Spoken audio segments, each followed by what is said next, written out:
Hello, Vibha, you can start.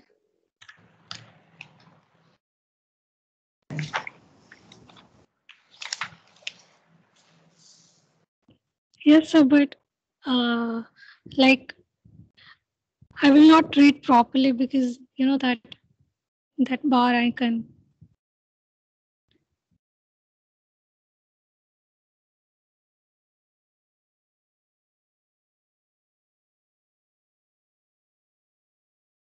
क्या हो रहा है?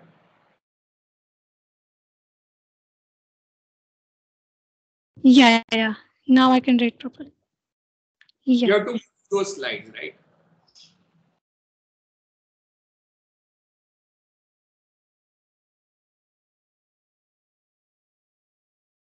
Okay. So good afternoon, and the essay I'm going to present on is Bombay, a novel. It it's written by the Priyamvada Gopal. She is Indian-born academic writer and a public intellectual, and she is also professor of post-colonial studies in the Faculty of English at the University of Cambridge. And she has written there are three books. First one is Literary Radicalism in India in 2005, and second one is Indian English novel in 2009. And this essay, Bombay novel, is part of this Indian English novel. And the other one is Insurgent Empire in 2019. And her third book, shortlisted for the 2020's Naya Fal Rudan Prize for the Global Cultural Understanding. And in 2021, she was named one of the world's top 15 thinkers by Prospect magazines. Next slide, Madhu. Yeah. So the introduction of this essay, the Midnight's Children. I think everyone's heard of it. It's written by the Salman Rushdie, and I give you the quick introduction of the Midnight's Children, and then I start. So it's very loose allegory for events in India that before and after the independence and the partition of the India, and we had a protagonist is a Salim Sinai, born at very exact moment when the India became independent country, and he was born with a very telepathic powers and with a very constantly dripping nose with a extremely sensitive sense of smell, and and then we had a story of in the first book we had the story of the Sinai family and in the Kashmir and everything, and then we this Salim, he discovers that the children born at the between the 12 p.m. to 2 p.m. on the same date are imbued with the special powers, like others as Shiva and Parvati, the Parvati the witch, and he later becomes involved with the Indira Gandhi proclaim emergency, and then and the latter part of the novel he tried to write a chronicle for his son, and like his father, both chained and supernaturally by the history. So that was the Midnight's Children. Okay, now I'll start the essay. So, the Midnight's Children, invocation of the infinite possibility of post colonial India, had a very paradigmatic location. They were embodied by what protagonist Salim describes in opposition to the flat, bold orders of acquiescence of Karachi as the highly spiced non-conformity of Bombay. So Rushdie here is comparing the Karachi with the Bombay and how Karachi is very different, and how from the Bombay it's very different, like homogeneous, heterogeneous. In a Bombay, you get the very highly spiced non-conformity. We get so many spices in the Bombay. So he's describing Bombay, how Bombay is different from the Karachi, and the his other novel is his Moore's Last Sigh, where Bombay was described as a very central and had been so from the moment of its creation. It's like the when we look at the history, we see this bastard style of Portuguese English wedding, and yet the most Indian of Indian cities, and where all rivers flowed into its human sea, and it was an ocean of stories, and we were all its narrators, and everybody talked at once. So yeah, and this is what becomes known as the Bombay novel in English.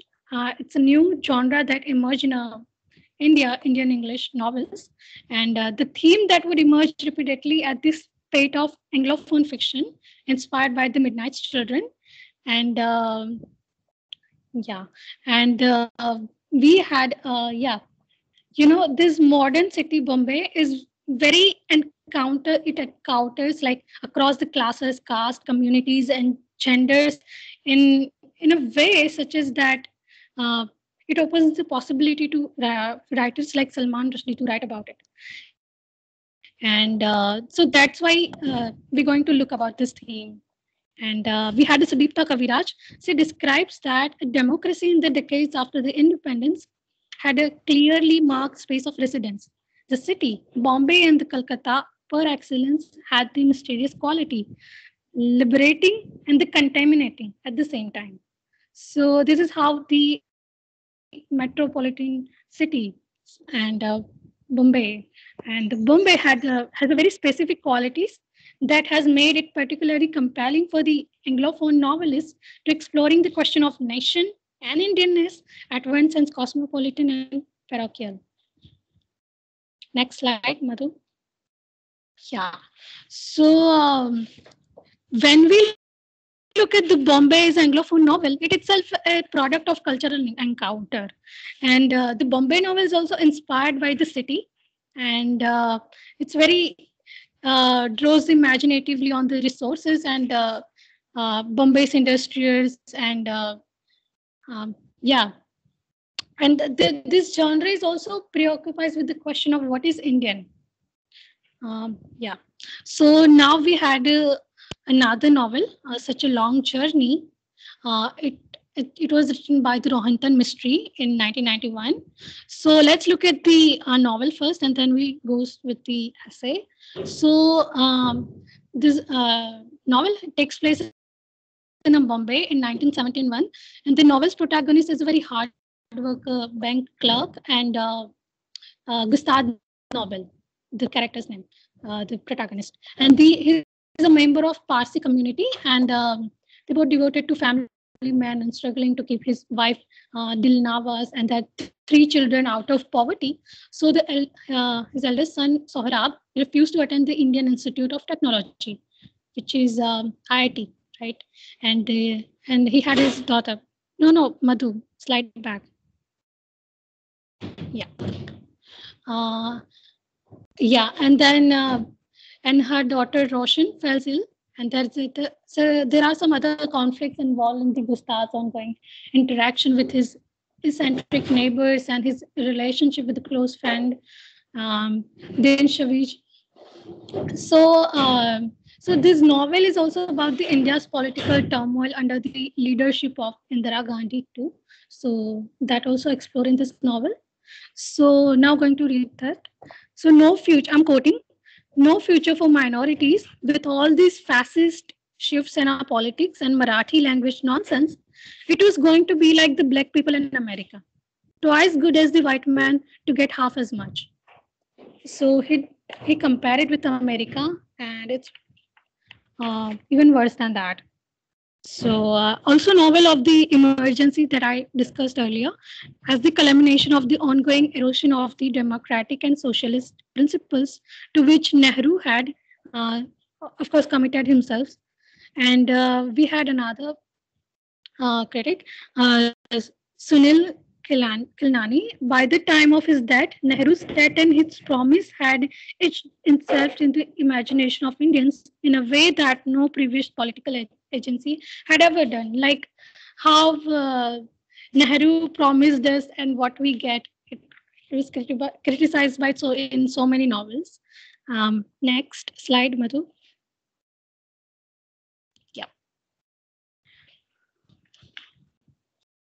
Yeah, and the Mistry, Rohinton Mistry, he is quoting that vote hope for the country with such a crook leaders. What powerful do, we are told, beyond the common man's imaginations.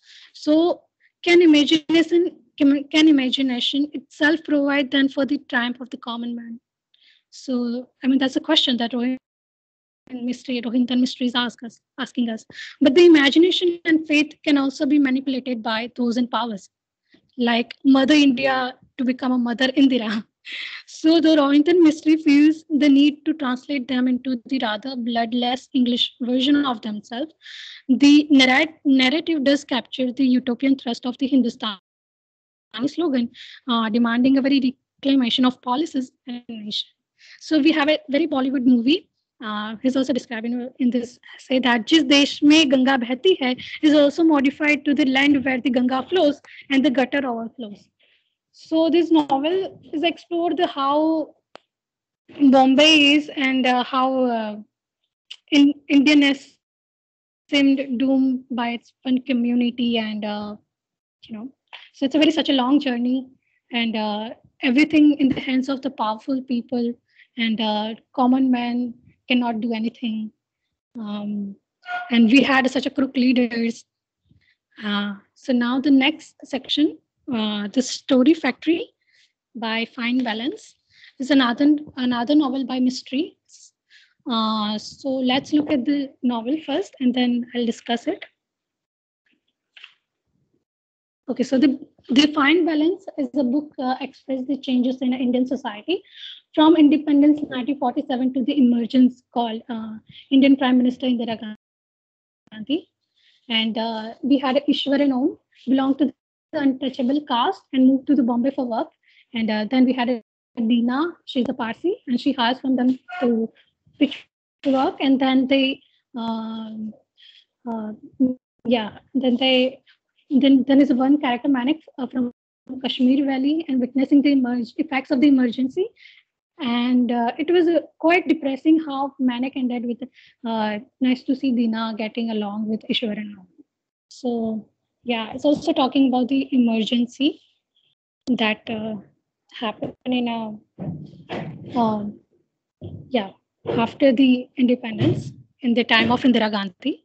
So like let's get back to the essay. So the powerful literary rendition of the ordinary lives in the metropolis. Over half of the city's population of millions live in the gigantic slums of Bombay and the richest urban center in India, also home to the Dharavi, Asia's largest slum. So in Fine Balance, there's a talk. They talk about the slum Dharavi, and it's also talking about the how um, they have this fragile independence and how difficult time they had and they against the combination of the economic social and political forces are in against them to world outside. So this too is a novel of Bombay set against the larger canvas of the post-colonial nation state. It's a caste tensions and class division further. um, and the novel explores the forces of the how unauthorized, the brutal force against anyone deemed to undermine the democracy. And and then the sweep of communal violence, caste oppression, patriarchy, agrarian politics, economic exploitation, urban migration, and all of that. So the historical canvas, the period from just before the independence and the partition to the 1984 assassination of the Indira Gandhi, and the novel opened in the 1975, just as the emergency is declared. So that is the timeline of the novel. And the novel explores the issue of how this Qatar's Islamic historical events unfold in a insistently personal terms. So that also explores in this novel. Next slide, Madhu. Yeah. So the balance also draws on a familiar narrative of Bombay, which it makes very much of its own. A Bombay written about in other Indian literature as well as the Hindi cinema, which is itself emblematic with industry of this metropolis. So the films such as Avara, Shri 420, Bombay is figured as a place bristling with a paradox, a city of dreams where nightmares lurks everywhere. The Bombay is very luxurious and gritty and full of promise. It is sure to betray, cold-hearted and very impersonal. So its stories are full of human warmth. And we had another critic. And there's also one thing discussed in this essay is that how did Jhopalpatti does not have a proper address, and when people the officers not officers, what should I say? When they come ask for the do you need houses, they say yeah we need a house, we live in Jhopalpatti. So they like your house is not real. They say no, our house is real, because he said that my saying is very irrelevant. The law is what matters. In the eyes of the law, your Jhopalpatti doesn't count. So we need a proper address. Jhopalpatti is not proper address, so they did not get homes or any facilities because they live in a Jhopalpatti. So that also. And the Kamla Markandyas, she's an actor of sea. When they arrive in the big city, they discover that in the eyes of the state, they have no visible existence. And the Chopalpatti or the sheikhs have legal existence, and which means the Bombay Corporation had no obligation to provide any amenities at all. So those who live in Chopalpatti, they did not get any recognition. So is invisibility and poverty are twinned with one another, and a very unexplored force, and it's the novels of achievement. Yes, so Sandeep Panse, he said that he shown to the discussion of the laboring communities in Bombay, who are the toilers of the city. So city itself depends on the labor of this existence. Like those proper address are very constructed by them. Constructed by the non-proper address, and all manners of task depends on their toil. So yeah, this novel of Bombay is very unnecessary. Also, novel of India, and Bombay's very elastic borders are forced to respond to the development of village and countryside. So there is another thing is emerging, the Dalit literature in Marathi that speaks very powerfully of caste and economic exploitation of the city. So we're not sure that Rohington Mystery is aware of this Dalit literature at all. So it is not us, it's the city, Saidom, a story factory, that's what it is, a spinning mill. And please write, no more adventure for us, said Ishwar. Stories of suffering are no fun when we are the main characters. Next slide, Madhu. Yes. The Millenary Dreams, the Death of Vishnu. Yes. So this book is about very spiritual journey of, dying man named Vishnu in the staircase. So we're living in a very landings of Bombay apartment building, as well as the lives of residents living in the building. So it's a very kind of philosophical novel, Death of Vishnu. So Manil Suri's The Death of Vishnu, witnessing very Bombay is also a city where proximity does not mean either intimacy or community. The novel blends socially satire, domestic fiction, soap operatic slices of family drama, individual tragedy, and a documentary of city life from a subterranean perspective. It does of the Hindi mythology and leaning the whole. So at times successfully, and at the other with heavy-handed exoticism. So the Vishnu remains a very construct, disfranchised member of the Bombay's low life, imagined by an author, and whose own Malinu is very different. Okay, so we're not talking about author.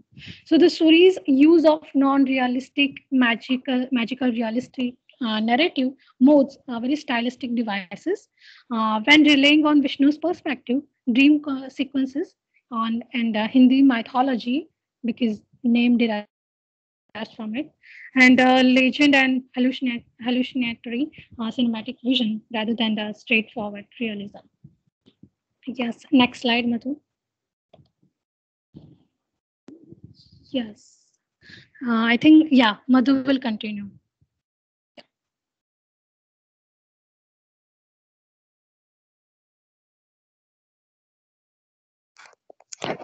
Hello. Whose home? Baumgartner's Bombay. So this is the next novel, Baumgartner's Bombay.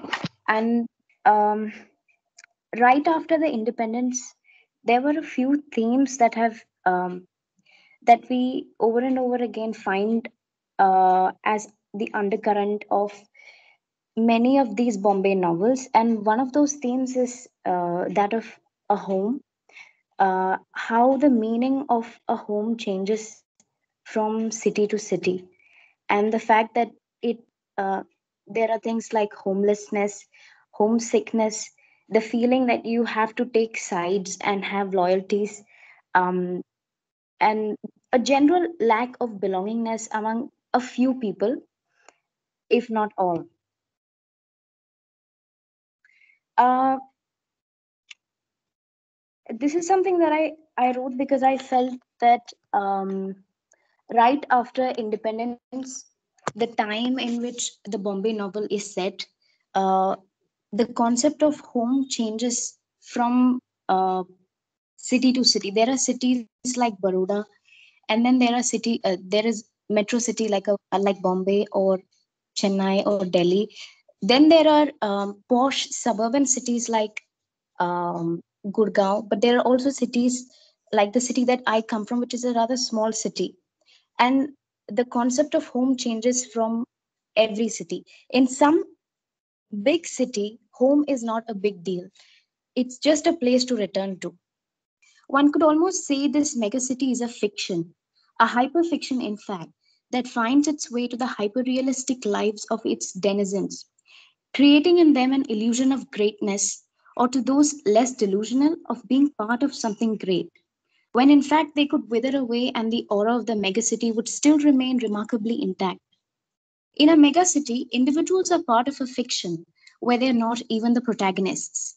The fiction is a ruse, its ulterior motives hidden backstage in the network of multi-million dollar franchisees, and unknown to most who savor its elaborate lies after their working hours. Like phantoms almost, at the expense of what one might call real happiness one could find in the quiet life. But the truth is, this quiet life of a jolly little township in the suburbs or the country where the home is quite a big deal is beyond what most of its denizens can afford. Home can never thus be more than just a place to return to, and yet having a place to return to is a privilege in this megacity for people who have no place else to go. In the coming novels, we'll also discuss about instances where some individuals have only the landing between two floors in an apartment to call their home. So the fact that they even have a landing to return to is actually a great deal in Bombay or in a city like Bombay. But Priyamvada Gopal says that Bombay is a place uh, where even the disenfranchised feel relatively privileged, for there is always someone living in a greater degree of degradation. Vibha already talked about the proximity between uh, the rich and the poor in a city like Bombay. And when given the choice, we always say that the negative attracts us. But I think we say that because the positive is not very often very glamorous. But in Bombay, uh, the positive side, the Porsche cafes, brightly lit interiors of those cafes, and these malls are in stark contrast and uh, very near to to a slum like Dharavi. So I think uh, the negative actually attracts very less attention because one has gotten so used to these slums, and one is always wide-eyed and very fascinated by these malls. So talking about Baumgartner's Bombay, Hugo Baumgartner is from Germany. He's a Jew, and he has come to India, and this is one of those novels where um, the relationship between India and England is not the main theme, and this is somewhere uh, where other European countries are being talked about in relation to India. So it is not the typical Bombay novel where India and England are the coupled countries, but here it is India and Germany. The fact that we talked about the feeling of belongingness somewhere comes along in the, excuse me.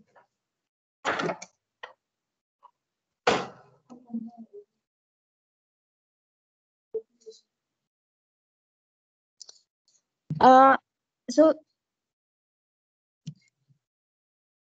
I'm sorry, I forgot. Um,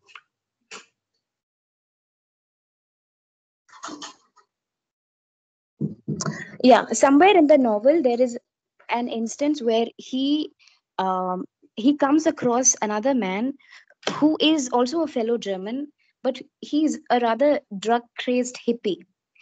But he also knows about another Indian family that is rather poor. So instead of making dinner or making food for that family, he feels he has a soft corner for this fellow German. So the fact that one shares blood with another man and one comes from the same country decides whether you find your home with that person or with someone else in the country that you are in. So he will forever remain a Firangi, uh, the German in India, and he will never find a home in India. So that way, the concept of home gets questioned in this novel. How much home and how much of a foreign land is India to Baumgartner? He finds his situation and his suffering similar to the fleeing Muslims, the feeling of shared sufferings. And I talked about that example. Ask your blood why it is so, only the blood knows. It's one of the lines from this novel. The next novel we will talk about is Tara Lane, uh, is by Shama Futehali.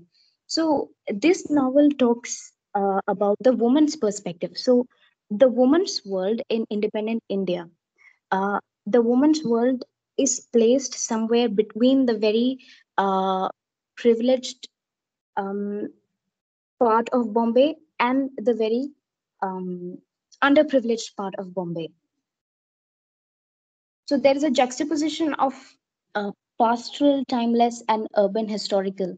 The city is on the edges of the child's sheltered and privileged consciousness.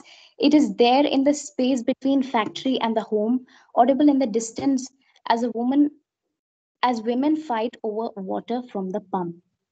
Um, Here is the story of a young girl, and she's growing up and she's all consumed in her dog eared penguins. That's how they talk about her books.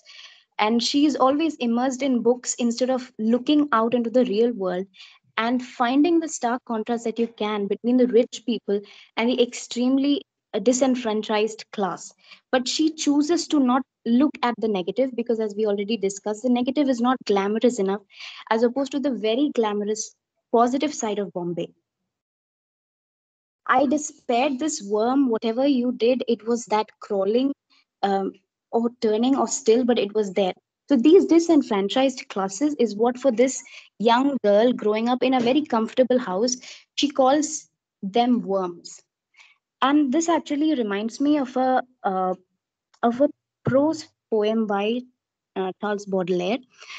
It's about this man who walks through the city of Paris, through the lanes of the city of Paris with his lover. And he's so much in love with her and he finds her so beautiful. And uh, at the end of the day, they come and sit in a cafe. And outside that cafe, through the glass, they can look at a father and a child, very poor. And they are looking at the interior of this brightly lit cafe and they have mouths filled with water. And and they look at the luxury that the cafe is replete with, and when they look at the interior of the cafe with such wide eyes, this lover of the poet, she feels some disgust towards those two creatures outside of the glass, and that disgust is noticed by the poet. And the poet doesn't realize that all day long I have been walking with this girl and I have felt so much in love with her. And toward the end of it is when I realize what her attitude is towards someone so disenfranchised. What she blocks out is the laboring and the disenfranchised class. This is not just her case. This is the case of every girl in India who grows up in such protected environments and never has a care in the world. And even if she is slightly intellectual and into books, she is not doing what she should actually do, which is look outside into the real world uh, and perhaps pay more attention to something that is not as glamorous. Uh, Domesticity is the haven for her, and this actually reminds me of the fact that the lowest classes of any society is always men. And the reason is that you will never find a woman in the lowest strata of a society, because a woman can always attach herself to a man who is slightly more privileged than she is. And this is something that is talked about by George Orwell in Down and Out in Paris and London, when he spends his days with some of the most poorest of people among the plongeurs in Paris, and he realizes what their lives are.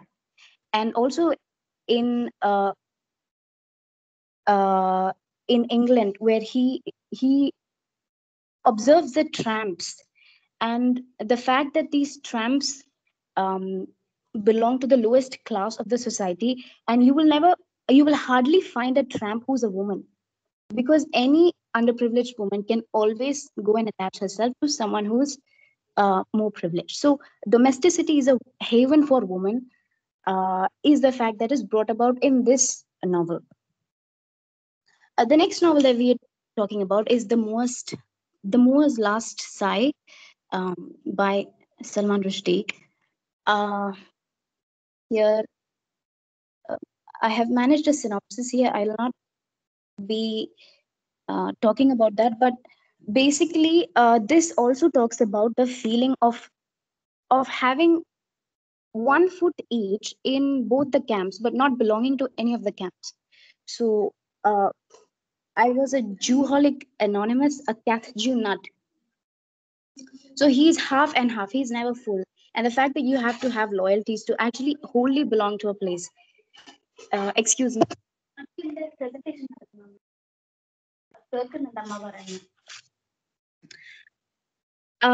Majority that mighty elephant and her sidekick major minority will not crush my tail beneath her feet. There are many such bright and shiny phrases in this novel. Um, and Bombay is India. Those who hate India must ruin Bombay. There was no room for a man who did not belong to a tribe. So the fact that you always had to have loyalties was a must. Each group sees its fiction as more true than that of the other group. Um, the next is Ravan and Eddie, which is by Kiran Nagarkar. Meditations on Neighbors, Ravan and Eddie. So here they are talking about the relationship that neighbors have in Bombay. Maybe not the general uh, prototypical relationship, but just highlighting the fact that here is a chawl, and and there are two families in that chawl, um, in two different floors, and one of the families is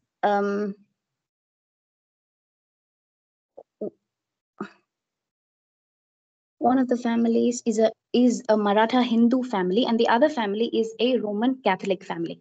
So the Roman Catholic family, it is understood that they know English, and English is a status symbol in India.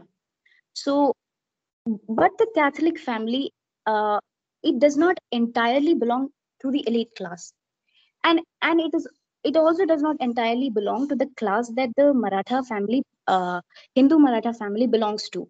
So once again we have the fact that you have half a foot in both the camps, but you don't belong entirely to any one of those camps. So then there is another line. It's almost impossible to pick the lice out of your own hair without picking a few out of somebody else's. And they also consider the both of these boys who belong to these two families on two different floors. One is Ravan and the other is Eddie. Their lives are said to be parallel lives, and they are called twins, even though they're not actually twins, but they are very complementary. And there is no great distance on earth than that which separates parallel lines, even if they almost touch one another. One city, two floors, two cultures, two languages, two religions, and the enmity of two women separated by them. Then the fact of heterogeneity, community identities, histories, and relations within the nations, heterogeneity, the language of power that is used by the Catholics. And then also there is this small section about since we are talking about a Goan family, the independence of Goa was very different. The sentiments that independence evoked was very different from the sentiments evoked by India's independence, because they didn't have as much reason to be so elated as others from mainland India had after India's independence. What does it mean to become Indian and of India, to be now merged into the intimidating landmass that is now India among 350 million Hindus and Muslims? I think it is very much similar to uh, that thing we talk about being a large fish in a small pond, and then they are going on and becoming small fish in a so large pond. That is India. Yes, that is it. That was my presentation.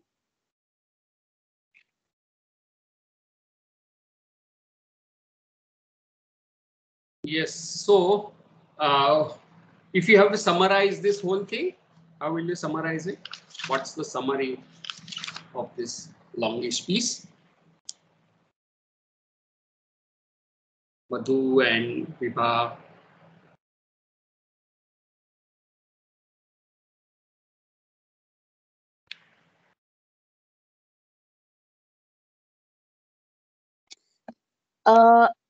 It's What is the argument of this?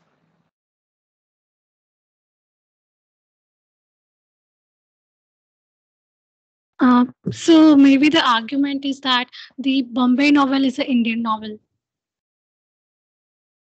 Okay. And the novel of, excuse me. Has Priyambada Gopal given a summary of her argument somewhere? Central argument?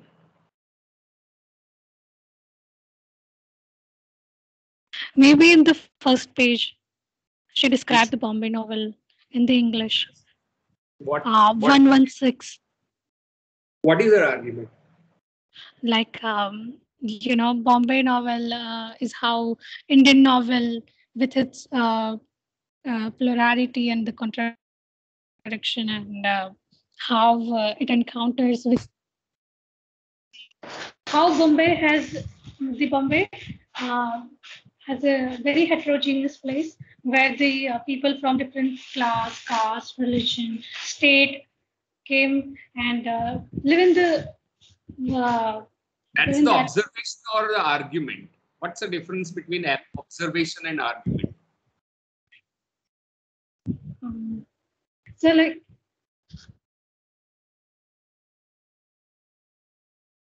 it's very difficult to find argument in this essay. Is it? I think so. Is it just descriptive or is it an argumentative? There is an argument. No. This essay is very descriptive. Okay. What about you, Madhu? You think it's descriptive or argumentative? Is there an argument in this essay?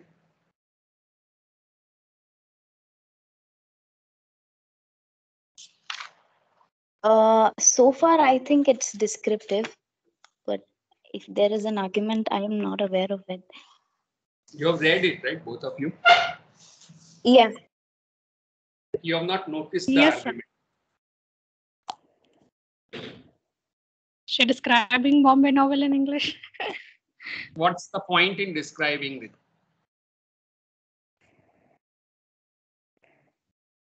That how it's different and Different from its what? creation, and How is it different? like she's creating a genre, the novel of Indian novel, that different from the novels from the other countries. All Indian English novels are Bombay novels?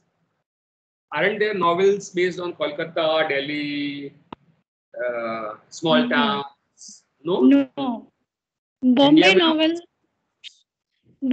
has to be geographically situated in a Bombay. Has to be like. So Bombay novel is one that is situated in Bombay, right? Is that what she is trying to tell? So there can be Kolkata novel, Delhi novel, Chennai novel, Baroda novel. But so the Bombay is more heterogeneous than other metropolitan cities of India. So that's why we have this emerging genre in the novels. Okay. As I've been trying to tell you that you have to teach yourself how to be a smart reader, right? And it comes with practice. So can anyone point out what is her argument? Priyamvada Gopal's argument.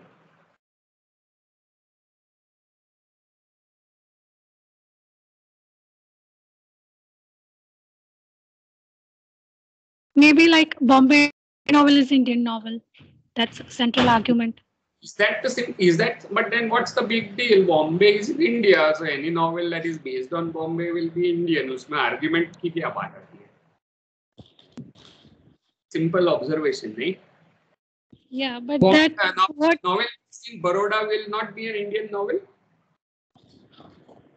Yeah, it can be Indian novel too, but it's not heterogeneous as Bombay. Okay, so what has heterogeneity?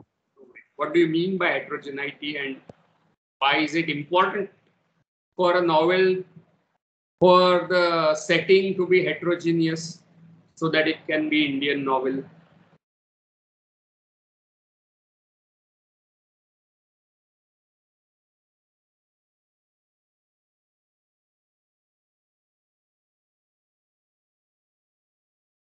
See, argument is what we call the grounds of comparison, right? There is some ground for comparison. There is one argument here which you have to detect. I don't know.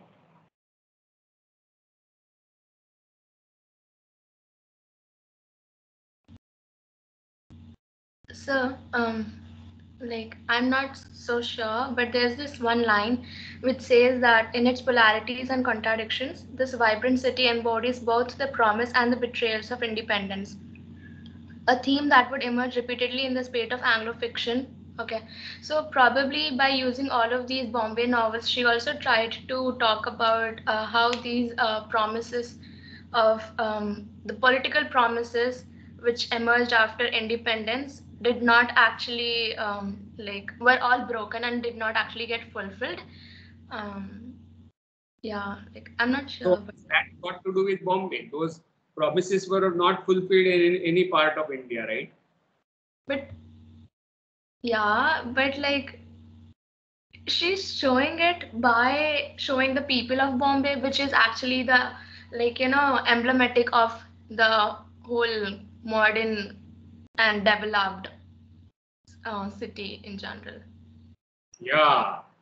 So now you are slowly inching towards the argument that it becomes a metaphor for all Indian novels, right? Because what Bombay novel depicts is something that is thematically what any other novel written anywhere is trying to do in some sense, right? So Bombay becomes an emblematic or symbolic space, right?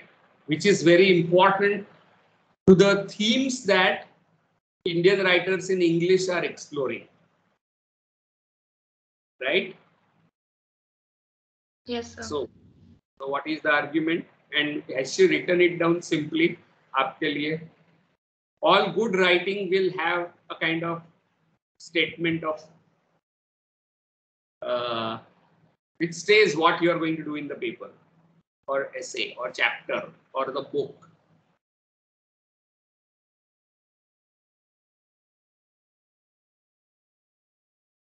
Like so I pointed out earlier, but I'm not sure that it's the main argument. Which one? The same one on the page 116. The Pooja Concept. talked about. Can The you Pooja read talked that? about.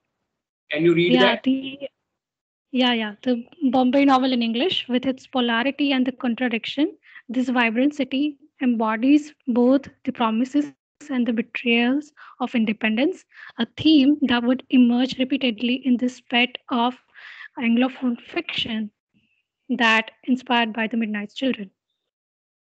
Okay. Is that the argument? Yes, I think that's the main argument. Anyone else has some different ideas? Who think this is the argument?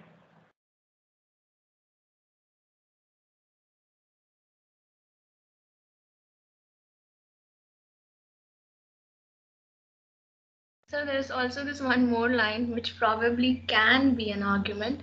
At the end of the first page, like they talk about how Bombay has specific qualities that has made it particularly compelling for Anglophone novelists exploring questions of nation and Indianness.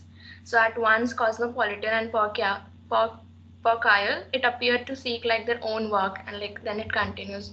So like it kind of parallels with how we talk about it right now. Okay, like Indianness and the promises, and Bombay playing the symbol for all the Indian cities.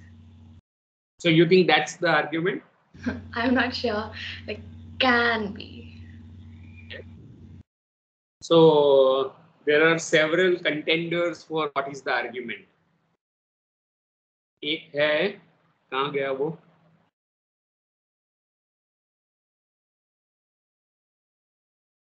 There is it which Madhu pointed out.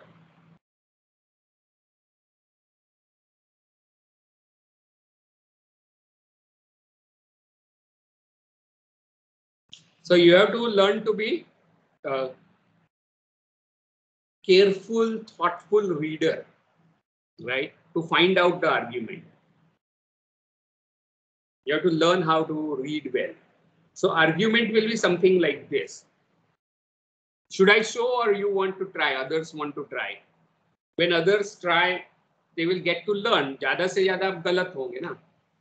But the effort that you put in to find out the abstract or the argument, central argument, that effort is important. That is what will be learning experience for you, even if you don't get it. So does anyone want to try? Pooja has one statement. Madhu has one. Vibha has one. Anyone else wants to look at what can be the central argument of the book? Of the chapter, that is.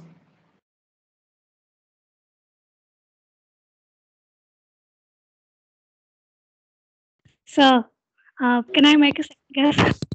Yes. Go ahead. The Bombay, the Anglophone novel, is itself a site and product of cultural encounter. The Bombay novel is inspired by the city and draws imaginatively on its resources, noted that most famous of Bombay industry. I'm not sure. That's it. Any other ideas?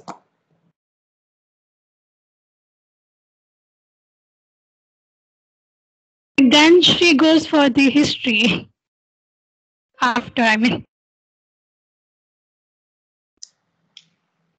कोई और try करना चाहता है?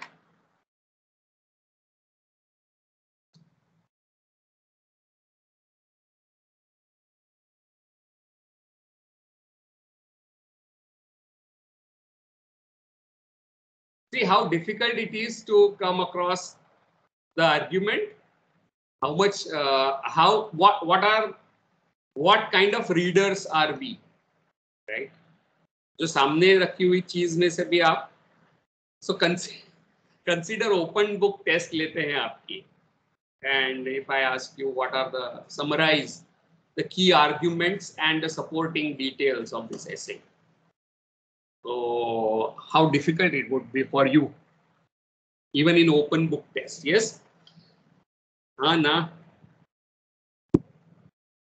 क्या कहना है आपका? If I ask you a question, write a paragraph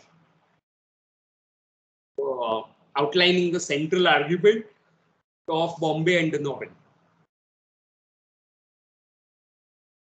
Right? An open book text. Would you be able to write the answer? क्या कह रहे हो? So like right now. हाँ ऐसे मैं रखूँ अगर आपकी open book test.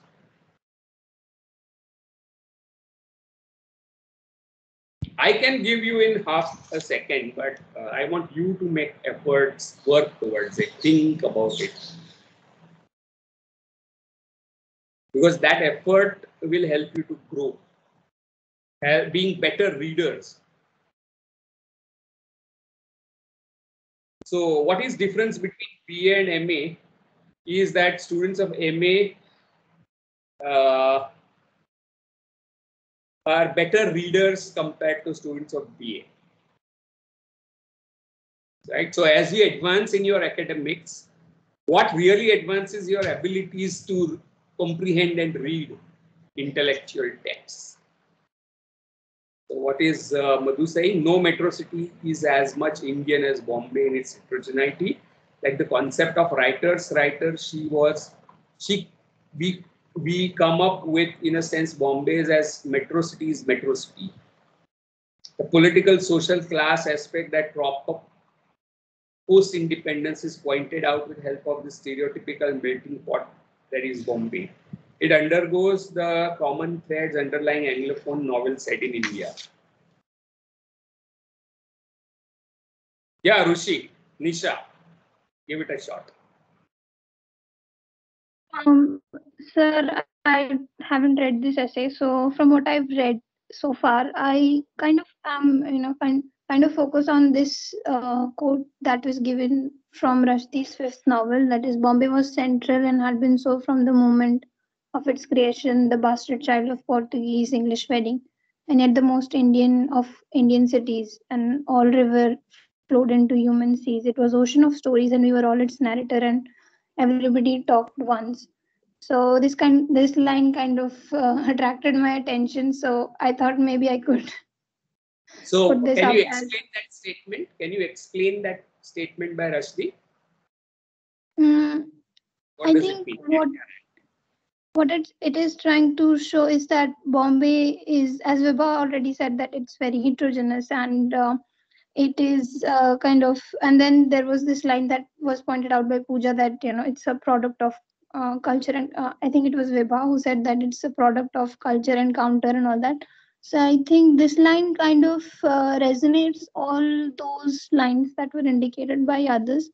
So it says that it's since Bombay had a past of colonizers, that not a past, but since Bombay was the center of all of this merging of different cultures, and but still it is considered to be an Indian city. So it has the merging of different cultures such as English, Portuguese, and then we have our own Indian culture. And then there is this line which says that all river flowed into human sea, and it was ocean of stories. So it has different influences.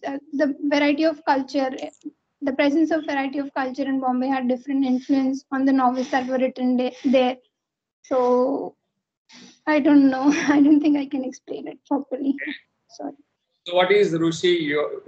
And I'm asking you not Salman Rushdie's quote, which is very good and relevant to what Priyamvada Gopal is saying, but I want it in her words. वो क्या कहती है? Yeah, Rushi, go ahead. Sir, so what I think is that the author is saying that the city Bombay provides an ideal space for the writers to assimilate what is outside, like outside of what we consider as India, and assimilate into our own culture to make it Indian in a sense. Okay. Okay, here it is. So that let me point out where it's given directly.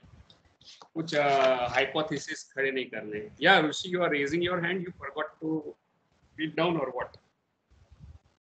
yeah, sir, I put that. Okay, so here is the summary. First page. There is no doubt that this port metropolis, ABCD hai, has provided writers with compelling literary material, particularly in what has come to be known as the Bombay novel. फिर last देखो, last 3 line, 4 line. Bombay, however, right, has specific qualities that has made it particularly compelling for Anglophone novelists exploring questions of nation and Indianness, at once cosmopolitan and parochial. It appeared to seek, like their own work, to assimilate the outside while laying claim to home inside the nation. Like Bombay, the Anglophone novel is itself a site and product of cultural encounter. Right? So what is this argument? Argument ye hai, it does not merely provide material for the novelist. Right? It does, but not merely so. What it gives the novelist is that it has those specific qualities which make it compelling.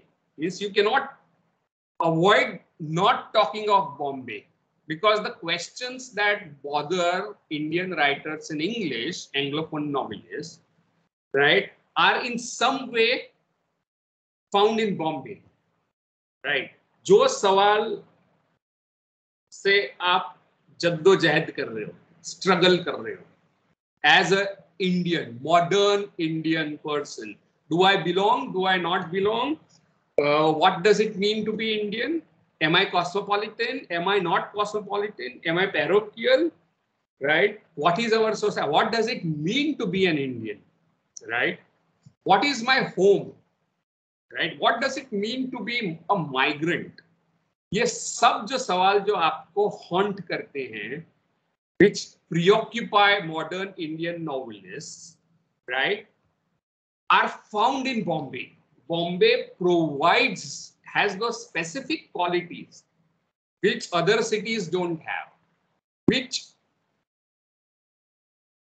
provide a kind of expression for the problems that you are struggling as a writer.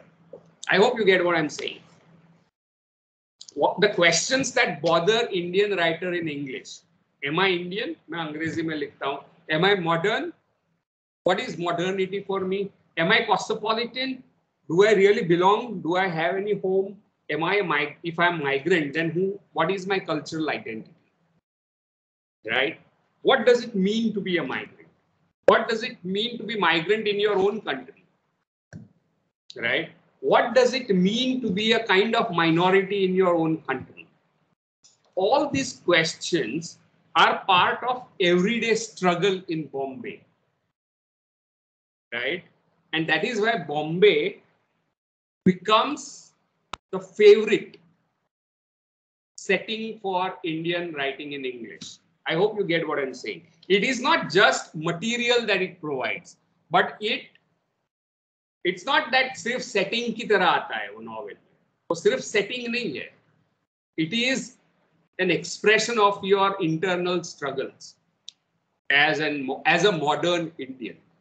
So it symbolizes the problems that all of us grapple with, right? And the city has that specific qualities, right, which compel the novelist to explore the questions that bother us all the time, right? So city provides this fodder for the most obsessive kind of questions that we have to face as a modern Indian writer who writes in English, right? So that is the argument. So it has provided writers with compelling literary materials, but it has those specific qualities which make it compelling for Anglophone novelists exploring the questions of Indianness and nation and something which is at once cosmopolitan and at once parochial. दोनों एक साथ है जैसे हम लोग हैं, right? At the same time, it seeks to assimilate the outside while laying claim to home inside the nation, inside outside of the nation. ये सब जो problems हैं, so we face as a modern Indian writers in English, right? For that, Bombay is the most fertile ground. I hope you get that. So you should be able to understand the argument. So it is not merely last 4 lines, which Pooja rightly pointed out, but it has to be read in the context of the earlier observation. यानी novel सिर्फ setting provide नहीं करता. हमें जो problems face करते हैं उसका expression उसमें मिलता है. Bombay में. That's why Indian writers in English, Anglophone novelists, turn to Bombay as their setting. Right? They are compelled because are we Indians because we write in English, or we are not Indians? Are we betraying India by writing in English? Are we cosmopolitan? Are we Western? Are we Indian? What makes us Indian? What makes us non-Indian or cosmopolitan? All these questions that these novelists face are found in Bombay, right? Like no other place in India. That is what it means.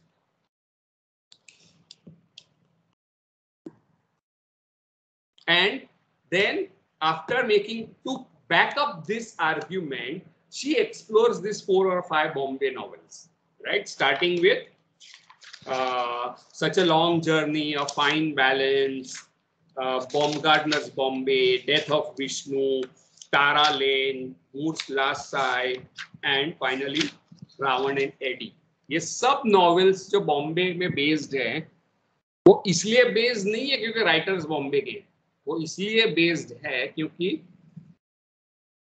the questions that an ordinary person in Bombay has to face are the questions which trouble Indian writers in English regarding their own place in Indian society.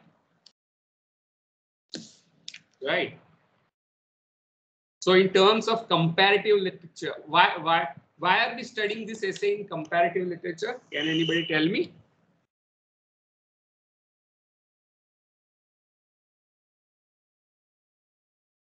How many of you have seen Bombay?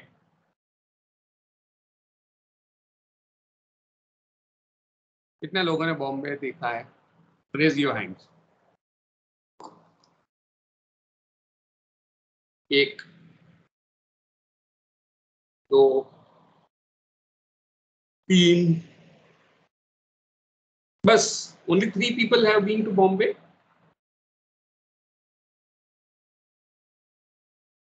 Okay, so on 4. सिर्फ 4 लोग out of 12. 12 लोग जो class में है उसमें से कितने लोग? Vibha, have you been to Bombay? So I've been to just in airport, not explore the city. Okay, doesn't matter. Just but you've seen it from the cab, right? Yes, sir. I as well haven't. I mean, I haven't explored the city itself. I mean, not even for a few minutes, but I have visited there to a relative's home. I mean, But you have we seen haven't Bombay seen the so many city. times in Hindi cinema, right? Yes, sir. Yes, sir. But I just particularly remember. I mean, I have seen that um, Taj Hotel and everything.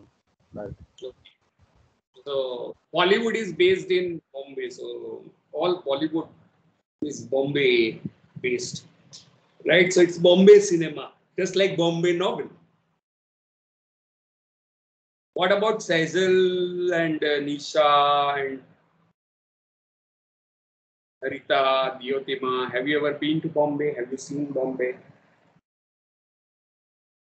No, sir, I haven't been to Bombay. Okay. I was young that time, like I was a kid. I don't remember exactly. Okay.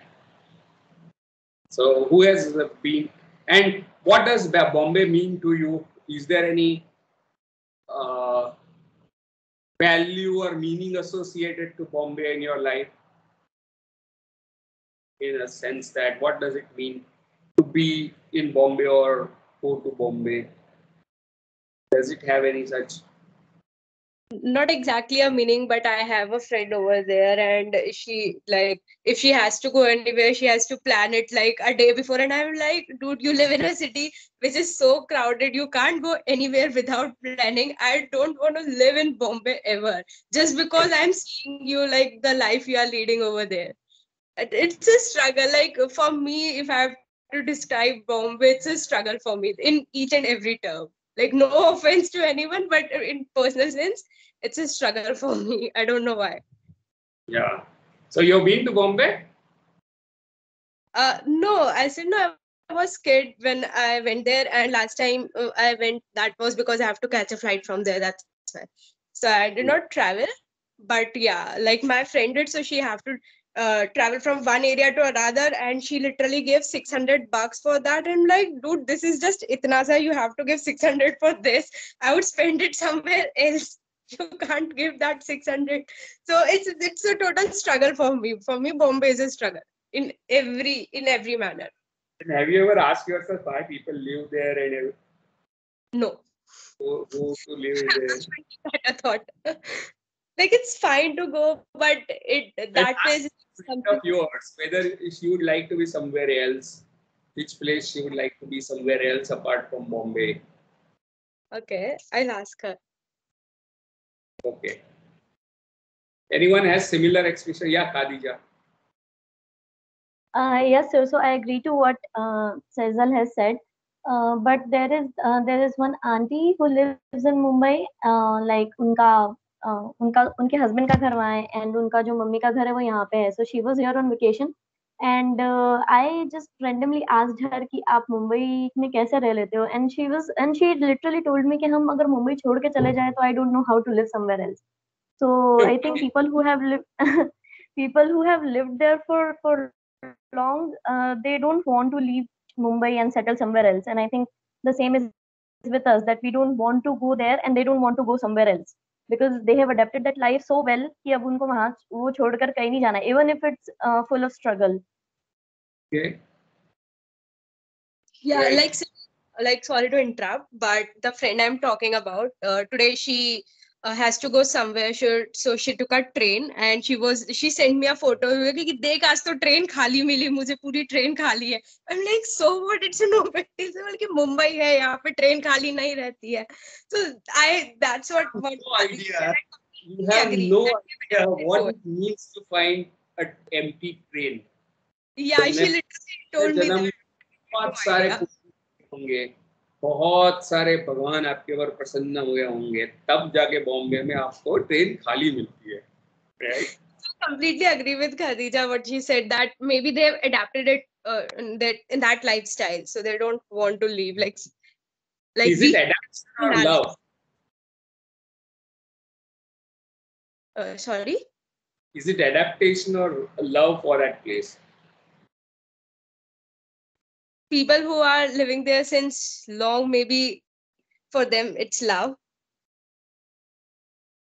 There are at least, I think, every day lakhs of people from all over India pour into Bombay. Lakhs, right? Pour into Bombay every day. Because that is the city of aspiration.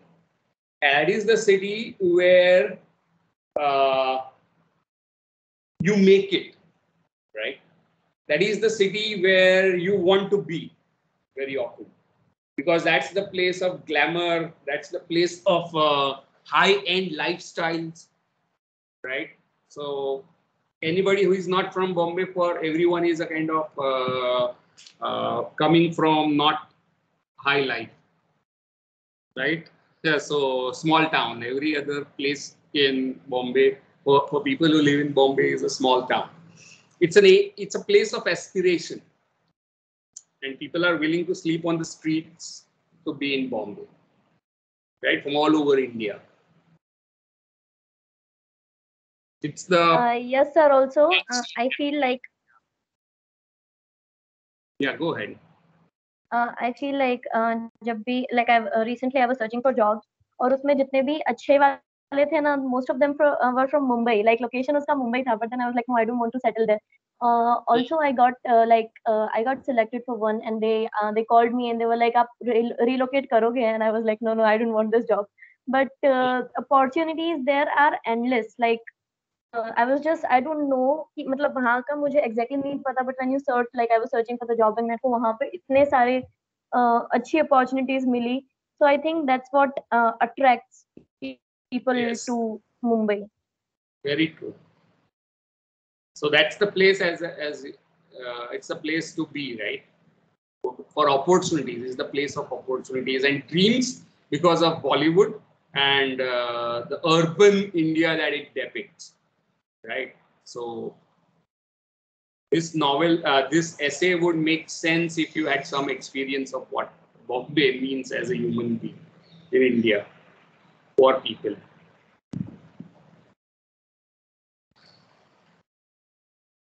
Okay. So I think now it's your turn to read and come up with doubts and questions and queries, right? And we meet tomorrow for whatever doubts. I wanted to add one. Yeah. Go ahead. I wanted to add one more thing, sir. That actually, sir, in Bombay, it is so. I mean, I would say it's so metropolitan that even India as a whole is so conservative in comparison to what Bombay is. For example, I was watching this homosexual couple on YouTube, and they were openly being themselves in Bombay. I mean, I would, I mean, I would not even imagine somebody would do anything like that outside of Bombay, right? Right. It is Very. You can only do that in Bombay. It's like that. There is a very interesting novel by I think by Raja Rao or Raj Rao called Born Gay. Right, it's about the gay underbelly of Bombay. And that's the place where there is excessive exposure to Western modes of lifestyle. So these things become easier to express, right? And that shows the cosmopolitan modernity that is India, and yet it's not India, right? So most places in India would not allow that kind of space to express yourself. So these values that Bombay embodies of progressiveness and broad-mindedness, because people are not worried about what your gender or background is. People are worried about how you can help them to earn money, more money, right? That's what everybody thinks. That is what intensely capitalist city does. So there is no other city as capitalist as Bombay. And maybe Bangalore is and Surat are neck to neck in it, but they are still not as cosmopolitan as Bombay, because Bombay has a history of cosmopolitanism, which other cities don't have.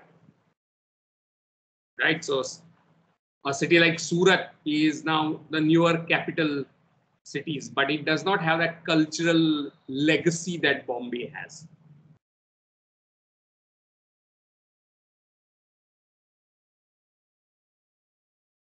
So yes, sir, and I think that's why people like us who are from small towns like Ahmedabad and Baroda are still big cities, but from where I belong, like Banswara, it's a very small town. So people like us find it very difficult to imagine ourselves in such a place, because I feel like when I heard of Mumbai, an image comes to my mind that everyone is continuously running and that there is no like there is no peace, and I don't know how true that is. Maybe I'm just like, this is just my perception. That is definitely true. As Sezel has said, it's all rush, mad rush. But Yeah, people, yes. For people, that is So, the life they want to live. yes, They but don't want people who have lived there for peaceful small town life. Nobody wants to live that life.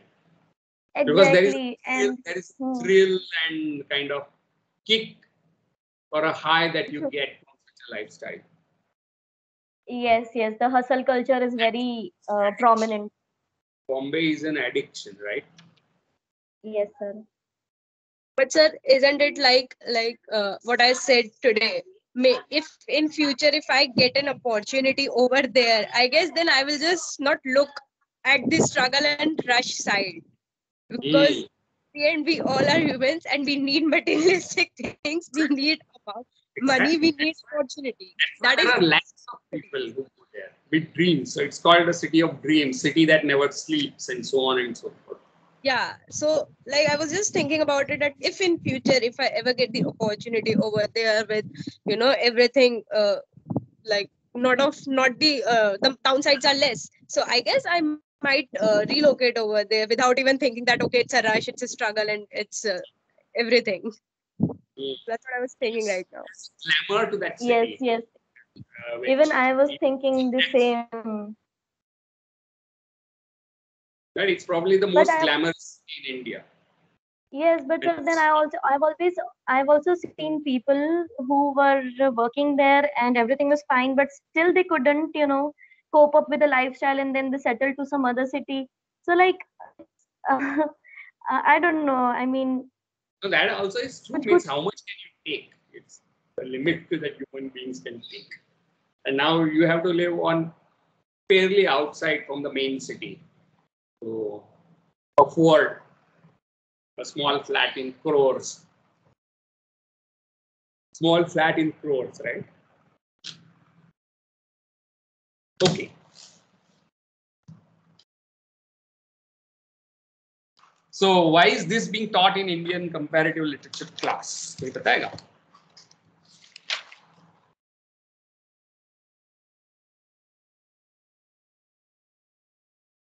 And that was the question I was escaping from. Okay.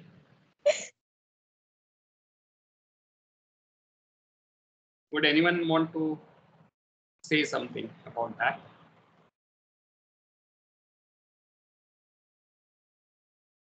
Okay कल बताना मुझे कि ये क्यों include किया है ना? And if you have any difficulties from any essays that we have been discussing, right from essay number 1, that is Shishir Kumar Das se leke Priyamvada Gopal tak, right? 7, 8, 9 essays में से any difficulties that you have, you can bring it up tomorrow. Is that okay? Yes, sir. Yes. Yes, sir. Okay. And who is supposed to make presentation on this? Susie Tharu, the impossible subject. So me and Rushi would be doing it. Right. So you can start preparing today, right? Yeah. So in case people don't have difficulties, because most of you are enlightened Kantian geniuses who don't read something as lowly as these things that we are doing. So there won't be many questions. अगर होंगे तो सबसे अच्छा है, मगर नहीं होंगे तो you better be prepared for your presentation, right? Yes. Okay. So see you Yes, sir. tomorrow and take care. Have a good day, sir. Thank you. Yeah, and same to you.